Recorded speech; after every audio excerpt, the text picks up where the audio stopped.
Greetings, fiends. Happy Friday the 13th. Welcome back to the Midnight Chamber. And tonight we have another edition of Primer for Horror Rock. This is day 2. You've fallen down the crypt stairs, you landed in the catacombs, and now you get to uncover all those juicy decaying bodies. And I had to make a stipulation on this. It's bands that are still active. Bands that are still active. Because you can go down the rabbit hole with bands that aren't active. And we'll get to those, but today, active bands where it's still relatively easy to find everything. That way you can listen and, oh, it's so good. It's so good.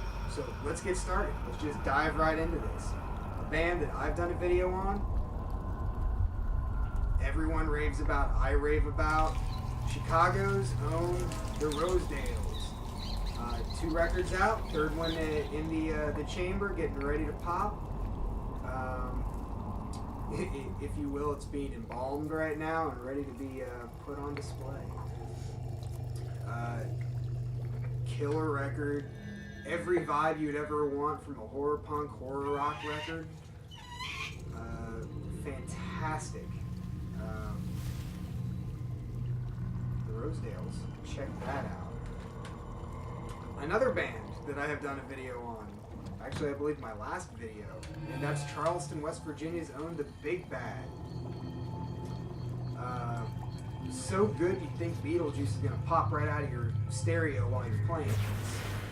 Slightly different vibe than, say, Samhain, where Satan might pop out of your stereo. This is Beetlejuice, slightly more fun, just as scary. All the records are great. First 2 you can get on Bandcamp. The newest one you can definitely get on vinyl and CD at Horror Hound Records. Killer fucking band. Check them out. This next band, synonymous with Mr. Monster and Michael Graves because JV Bastard has been in both bands, but this is his baby, and that is Darrow Chemical Company. Definitely bridges that gap between horror and 90s skate punk. They definitely, musically, this particular record falls into that category of like mid to late 90s fat records, bands like NoFX and Propagandy and etc. No use for a name, that kind of stuff. And that was the vibe he was going for on this. He wanted something that was both nostalgic and new, and something that just made you kind of like comfort food. Whatever Jersey comfort food is, this is comfort food for punk. It really is. It's a great record. It's got some good sing-alongs, some great writing, definite nods to some horror punk. They, like I say, they bridge the gap. I'm going to put the link in the description for their web store, so you can buy everything the band's put out is available, and you can buy it and help the band get the next record out. Because I want a new Darrow Chemical Company record. I do. And I know JV's been writing one. So, Darrow Chemical Company. Check them out. Another band, North Carolina. Definitely bigger, but has maintained that just slightly under the radar vibe for years and years and years, like any good undead act should, and that's the Independents. Evil Presley and a fair few. They were being produced by Joey Ramone right before he passed away. It seems like there's a lot of Ramones picking within the horror rock community. But the Independents are unique because they bridge that gap between ska and horror rock. They've been around since the 90s. Killer band. Billy Bones from Blitzkid went on to play drums for them for a while. Phil from the Teen Idols played bass for them for a little while. There's they've had two main members, Evil Presley and their guitarist, who his name slips my mind at the moment. But I'll do a video on this and get all the facts straight. But the Independents are really fucking good. You should definitely check them out. And speaking of bands that had nods towards the Ramones, or compliments, if you will, and okay, this band, before I show it, a lot of people, if you didn't know any better, you would say, well, they're not a horror rock band. I don't know what's going on with this. Well, that's because they're so fucking good and had roots in our scene that we won't let them go. And that's the Cryptkeeper Vibe. New Jersey's own Cryptkeeper Vibe. And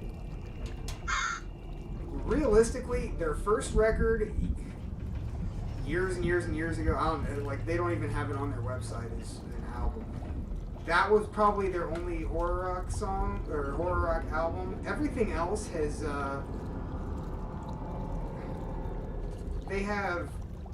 they sound like Eddie and the Cruisers, and really, just a lot of feel-good rock and roll. Well, not even feel-good. It's dark tinged, but it's not horror per se. Just listen to them. But we grappled the Cryptkeeper Vibe. They kept their name, the Cryptkeeper Vibe, specifically because Johnny Ramone said he liked it. And once that happens, once a Ramone gives you a compliment like that, you just don't change it. You don't. And so we grappled along to this band and will not let them go. We love them because they are fucking great. It is the best band that you've never heard of. We've all heard of it, but I mean, in the grand scheme, they've not even been noticed by the music industry. So, Cryptkeeper Vibe, they've got a bunch, like most of their stuff up on their web store, which I'll link in the description. Really, really great band. And I will go into longer videos about some of their stuff. All of their stuff, as much as I can. Killer fucking group. Okay. This is another one of those bands that I don't even know where in the line that these guys fall in horror rock. They definitely don't come off of the Misfits end. And I would be yelled at if I did not mention them once you get down the pipeline. Once you get past your big high profile bands, you will find this band and you will fall in love, and that is Canada's Forbidden Dimension. Wow. Just wow. The Forbidden Dimension. I love this band.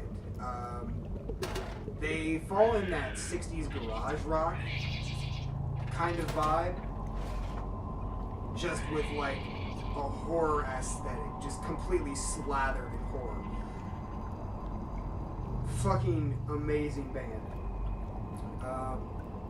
Recently, their albums have been going up in price a little bit. Probably because people are discovering them and realizing how fucking good they are. But that being said, Jackson 5 has all of their records up on Bandcamp. If you like the digital thing, you can get those. Although, if I remember right, he doesn't have Golden Age of Lasers up there. So, I don't know what that's all about. It's a good record. But the Forbidden Dimension. If you like 60s garage rock with some just well-written songs and the spookiest lyrics ever, check these guys out. Fucking awesome. Also coming out of Canada, and this is one you will know, I consider him a day two because he's not quite as well distributed and still kind of a hidden secret of the horror rock scene, even though he's had a little bit of commercial success, and that's an Invent. And this record is amazing. All of his records are amazing. This one in particular, though, a lot of these songs came from him and his brother's band, Mr. Underhill, previously. and they just kind of reworked him and did it under his solo name. I don't think all of his brothers are in this band. I know one of them is, I'm pretty sure. The record's killer from head to toe. His brothers and he and a girl had a band called Vincent Black Shadow. And that band had some commercial success with a song that was on the horror movie Feast soundtrack, and the video was on MTV. But his solo stuff, he's had various commercial success, not high profile. Definitely a cult following within the horror rock scene. He has a different flavor of dark rock. It verges on some psychedelia. It's like this really low-key campy, where it's not like just in-your-face comic booky. It's more, it falls more on the death rock side of things, but not in sonically, but like vibe-wise. I don't know. It's really good songwriting. Get this record. I know you can get it at Amazon. You can get all the records on Amazon. Get that shit. Now, we're gonna jump across. Well, actually, hang on. Let's get some psychobilly going on. Let's get some psychobilly going on, real fast, and then we'll get to some other stuff. The Resurrects, California. So far, I've only put 3 records out. The last record came out probably 10 years ago. It's been a while since the last record came out. But they're still active. They played Vegas like 2 weeks ago. Fiend Force Records band. Really good songwriting. This particular Beyond the Grave is not my favorite of theirs. I feel like they're definitely a band that has gotten better with time. Psycho Radio was way better than this, and The Dance with the Dead was even better than that. This record is good, just not the best. Pretty sure you can find everything relatively inexpensively. Good record. Definitely check that out. And, this is another one that I would be, staked in my coffin if I were to forget to mention this. Still going. Completely not well-known band in the United States, but has a pretty good following in Germany, and that's the Bloodsucking Zombies from Outer Space. They just put a 10-year anniversary for one of their records up on vinyl. Still going strong. Great band. Horror all the way. Definitely more of a psychobilly band. Upright bass, the whole shebang. Their drummer's the singer, and I believe he's got a stand-up kit. So it's very, they're really unique, and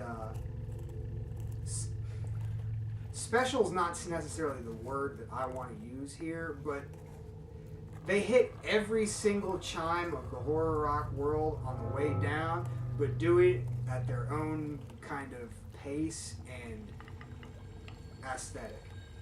That makes absolutely no fucking sense, but they do it their way, they do it dark, they do it horror. What more can you ask for? Bloodsucking Zombies from Outer Space. Awesome.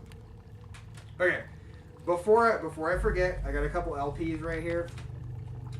Before I really pop overseas, and there's something in the water in Fort Wayne, Indiana. They have got one killer fucking music scene. I was in a band years ago. Well, I was head road tech for a band. It was a metal band, Celtic folk metal, called Lunarium. We used to play with a band called Zephaniah from Fort Wayne, and we used to hear tales of Fort Wayne's music scene.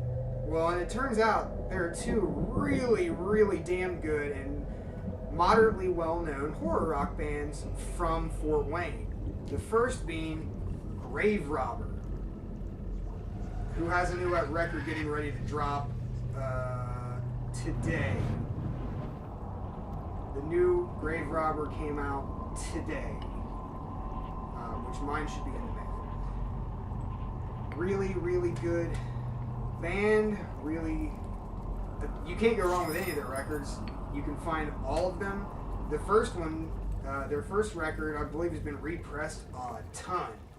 Like 10, 12 pressings, something ridiculous like that. It's fucking killer. You're not going to find a bad album at all. And to match that, just another band who has changed their sound over the years, and it just gets weirder and cooler, and probably the only horror rock band that has really delved into death metal, per se. And that is The Lurking Corpses. This record is the more horror punk of their records, and then they started bringing in more death metal vibes to everything, and they ended up getting signed to Hell's Headbangers, which is mostly a metal label. They don't really do horror punk or horror rock in general, but the death metal leanings of this band did a lot of good things for them. And they're a great band. Lead singer, my God, he's got a vocal range that you would not believe. His talking on stage voice has this very Cryptkeeper kind of quality for it. It's one you're not going to forget if you see him live. And then he can go into death metal growls and like everything in between. He's got they're really, really killer band, very underrated, put on a great live show. Both bands, both Grave Robber and Lurking Corpses, full stage gear, looking like monsters, looking like goblins. It's really, really cool. They definitely take a lot from Guar, among other bands. They've got the theatrics down. I love horror rock, horror punk that does theatrics. Very unique. Doesn't, like, definitely nods to the Misfits, but doesn't steal remotely anything. So there's that. Now, for the last couple, we're going to hop the pond, and we're going to,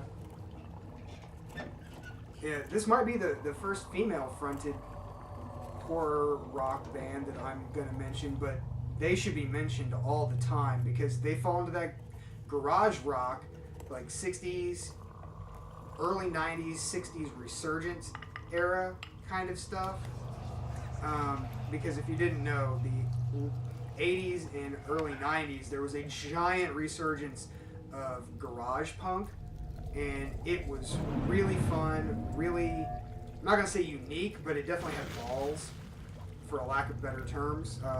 Whereas Zambian and the Skeletones took all that loveliness. They definitely took that 90s, like early 90s, the 60s resurgence kind of vibe and just slathered it in horror, and it's really fun, really bouncy, well-written songs. Zambian has got a great voice. I love her voice. And if you want any other reasons to get this, then, you know, she did a track with Goolsby. You know? Get that. If you can get a bunch of their stuff on their store. It's imported, but you can still get it.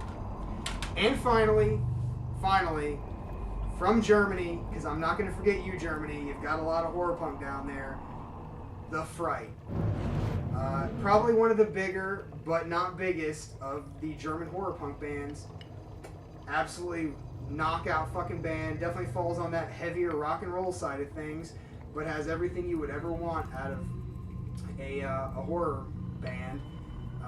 The darker side, the rock and roll side. Yeah, kind of like the bridge between like the 69 Eyes and the Crimson Ghosts. They're kind of like, they've got more of that rock and roll thing going on. Like, I'm not going to use the term like cock rock, but it definitely exudes like the leather pants, the Motorhead, they brush up against metal, but keep a lot of the melody of horror punk. Great band. They've got 5 or 6 albums out. You can get most of them relatively easily.